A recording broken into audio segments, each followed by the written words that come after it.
यानंतर माजलगाव विधानसभा मतदारसंघाचे आमदार आदरणीय प्रकाशदादा सोळंके।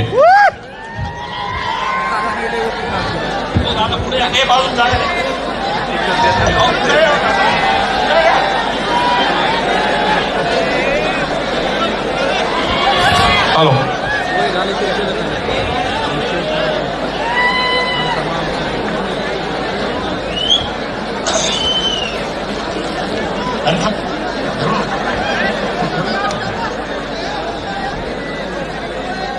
स्वर्गीय संतोषजी देशमुख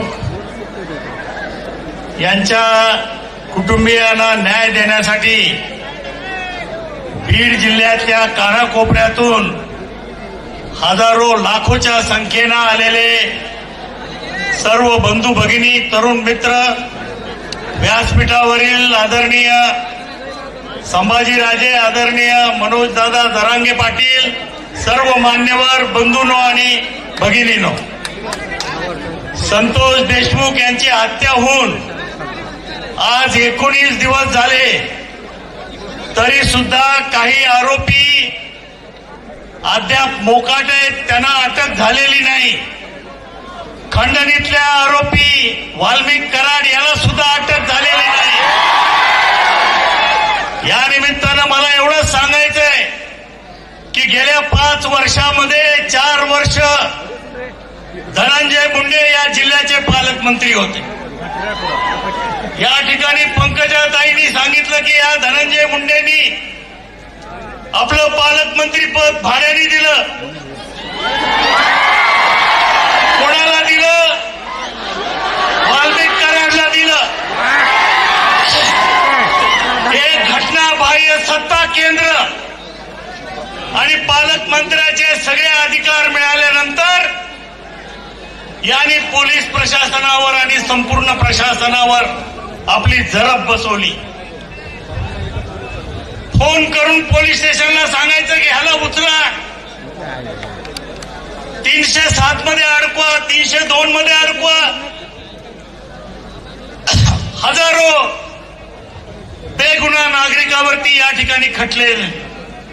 या परळी तालुक्यामध्ये गोदावरी नदीतून दररोज 300 हायवा या वाळूचा उपसा करतात। कोणाच्या आहेत ह्या हवा? आणि म्हणून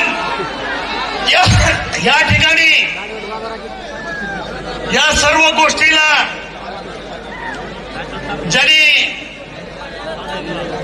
या वाल्मिक कराडच्या पाठीमागे आपली शक्ती उभी केली ते धनंजय मुंडे मंत्रिमंडळामध्ये असल्यास या केसमध्ये कोणालाही न्यायाची अपेक्षा नाही। आणि म्हणून या निमित्तानं मी मुख्यमंत्री आणि अजितदादांना विनंती करतो की या केसचा निकाल जोपर्यंत आरोपीला फाशी होत नाही तोपर्यंत त्यांचं मंत्रिपद काढून घ्यावं। एक निपक्षपातीपणे हा तपास झाला पाहिजे, ही बीड जिल्ह्यातल्या सर्वसामान्य माणसाची मागणी आहे। आणि मला आपल्याला सगळ्यांनाच विनंती करायची आहे की आजचा मोर्चा हे आपलं पहिलं पाऊल आहे आणि न्याय जर मिळाला नाही तर याच्यापेक्षा सुद्धा अतिशय कडक आणि मोठं आंदोलन या देशमुख कुटुंबियांना न्याय देण्यासाठी आपल्याला करावं लागणार आहे।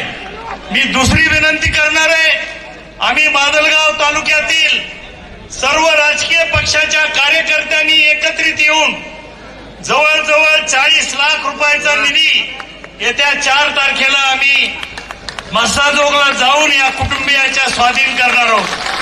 बाकीच्या कार्यकर्त्यांनाही मला विनंती करायची की 2 छोटी मुलं आहेत, म्हातारे आई वडील आहेत, एक भाऊ आहे, त्या भावाचं कुटुंब आहे, या सगळ्यांना आपल्या आधाराची गरज आहे।